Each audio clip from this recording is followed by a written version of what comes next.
I'm still not over it. I had so much fun yesterday. Miss Rust, Steph Curry, looking like he's already in mid-season form last night. When isn't he? He had 29 points in 28 minutes.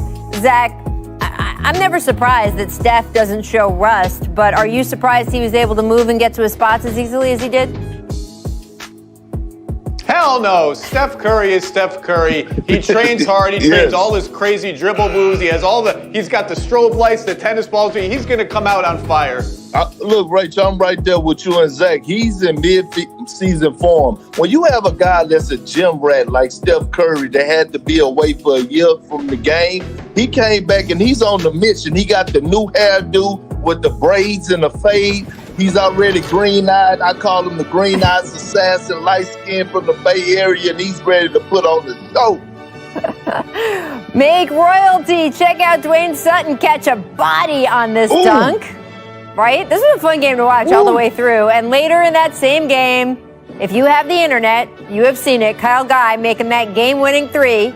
Kirk, which was the better highlight, though?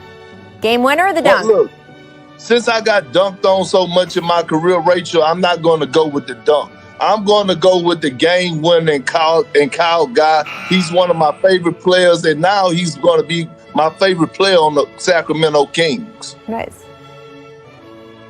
It's always the buzzer beater. Always. And the up and under. The old school up and under. That's my move. That's the only move I got. And he did it from three-point range. I love it. I'm going to need video of this. Just saying this is a new wrinkle of the jump. Miss Scissors. Check out DeMar DeRozan's new hairstyle. Perk, all right, you liked Steph. What about DeRozan? I like it, but Rachel, we have to understand that he's from Compton, California. You know, they like to mix it up every now and then, but I like it. It kind of takes me back to the Dr. J days, and he's on a new mission, the headband. I feel like he could have picked it out a little bit, though. Have you ever rocked the afro, Perk? Nah, Rachel, I'm growing a couple bald spots right here, so it's never going to happen. Zach, I'm not going to ask you that question. Don't worry. You're good. I love it. I love it. It's got like Perk said, it's got a little ABA to it. The Spurs are an ABA team tomorrow. Have fun. I like it. There you go. All right, guys, we are just 6 days away from the start of the season, and you know what that means. The Jump's previously on segments are back. This is like when your favorite TV show returns from hiatus. We're going to catch up on everything that happened since the last time you saw them. So now it is time for Previously on the Miami Heat. So how far can the Miami Heat go down here? We can win this. You think you can win the whole thing? Yes. Yes. You know you're not favored to. I don't care. I don't care. Speaking for myself, I don't give a damn what anybody says. He's just instilling confidence in these players, and these players are giving him even more of a confidence. A number 5 going to the conference finals. People were expecting to have strange things happen, and this is pretty strange. They like being in the bubble. Working against Butler, got downhill, couldn't punch it. Bam, says get it out of here. My finger, two of my fingers actually went numb. Are you serious? Yeah, because, I mean, when it was just like a big clap and two of my fingers went numb. It's one of the top 5 blocks that I've ever seen. Hero, long three-pointer.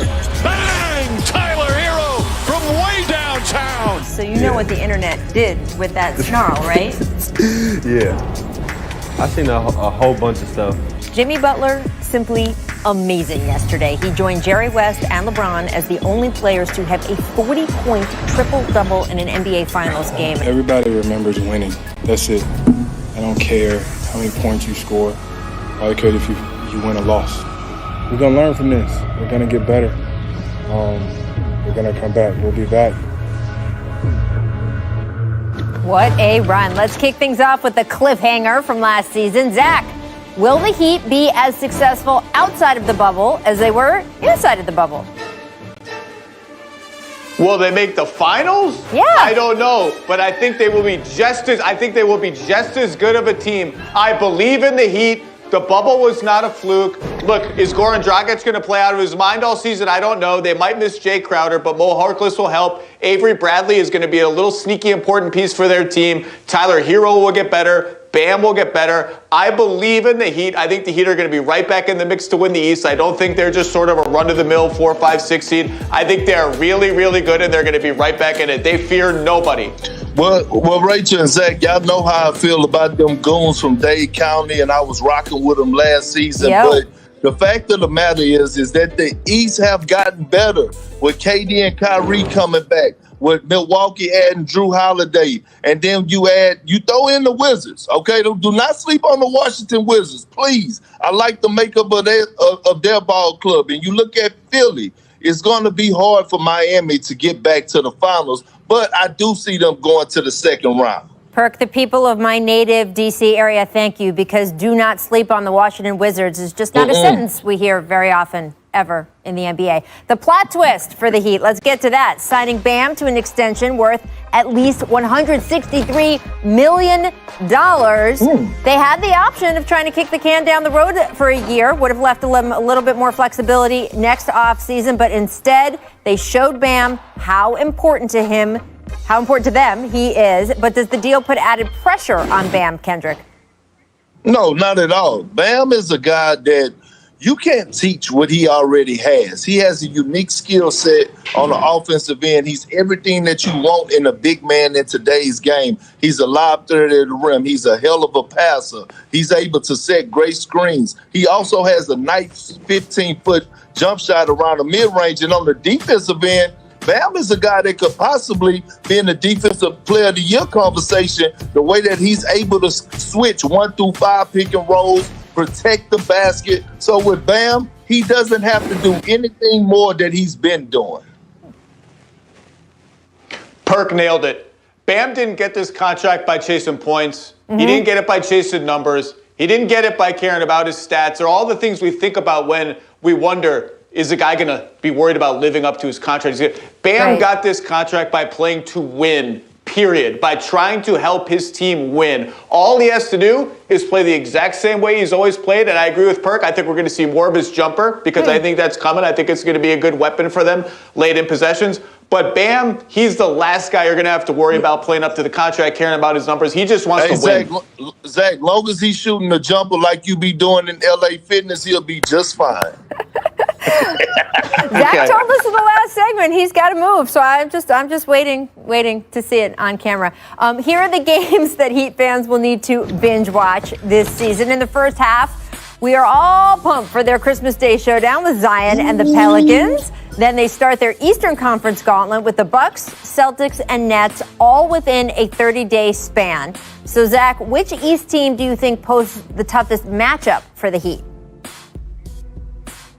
I think Boston got a little bit worse with Hayward leaving and Kemba injured. Toronto got a little bit worse. So to Perk's point, I think Milwaukee, they flamed out in the playoffs last year and they lost in the conference finals the year before. Got closer to winning that series than people remember. But with Drew Holiday, I still think you got to give the Bucks some benefit of the doubt. And if KD's ready and Kyrie's ready, I think the Nets have a chance to be really, really good and be in this conversation to win the East too. So those would be my two teams that if I'm Miami, I'm zeroing in on everybody. Philly's going to be good. Indiana's nothing to sleep on. I might take a nap on the Wizards. I don't know if the Wizards belong in this conversation, but I'm looking at the Bucks and the Nets. No, I'm right there with you, Zach. And look, you can talk about the Bucks and the Nets, and rightfully so. Like I said, don't leave out the Wizards. Don't leave out the Celtics. Don't leave out the Raptors. But here's the thing with the Miami Heat. Last year, they were hunting.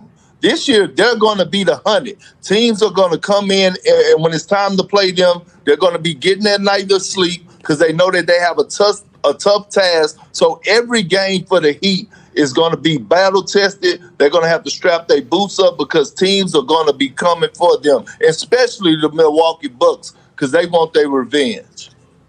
Perk, I used to live in South Florida. I don't know what the current day-to-day restriction levels are on where Florida is in terms of letting people into bars and clubs. I'm telling you now, though, that Miami's Miami. And when those restrictions are lifted, nobody's getting their 8 hours of rest before they play the Heat. I get what you're saying, but I've seen it for too long. Finally, it's spoiler alert time. Caesars William Hill gives Miami the 4th best odds of winning. So, Perk, what are your predictions for the Heat this season? Where are you? We've been talking about the East in general. That's what these odds are. But in general, where's your prediction for where the Heat are going to end up?